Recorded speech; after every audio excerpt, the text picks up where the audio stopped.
Dr. Emmett Brown. I'm standing on the parking lot at Twin Pines Mall. It's Saturday morning, October 26, 1985, 1:18 a.m. And this is temporal experiment number 1.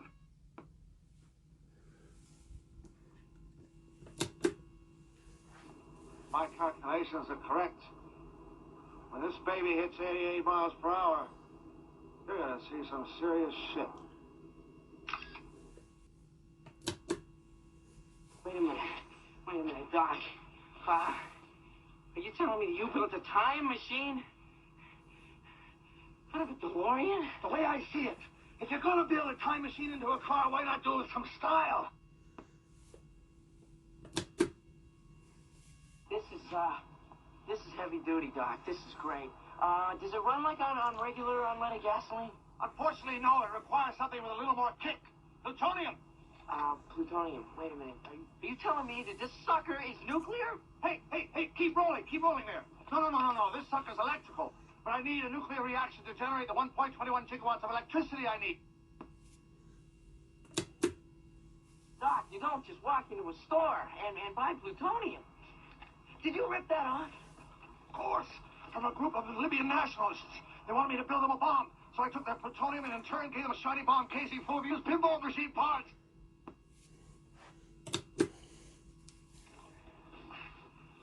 First, you turn the time circuits on. This readout tells you where you're going. This one tells you where you are. This one tells you where you were.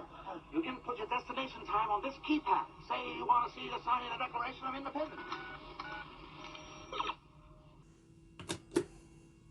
1.21 gigawatts! What the hell is a gigawatt? How can I have been so careless? 1.21 gigawatts?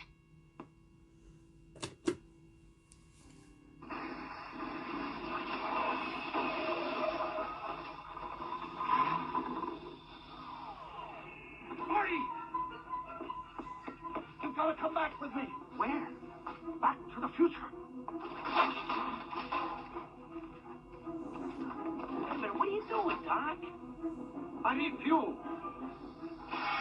Go ahead, quick! Get to the car!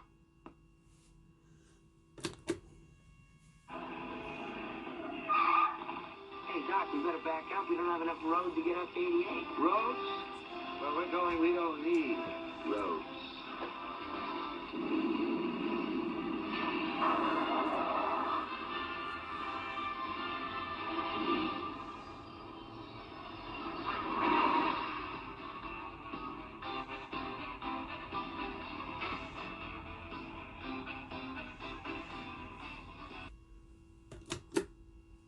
You've got a real attitude problem, McFly. You're a slacker. You remind me of your father when he went here. He was a slacker, too. What are you looking at, butthead?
Thank you for watching.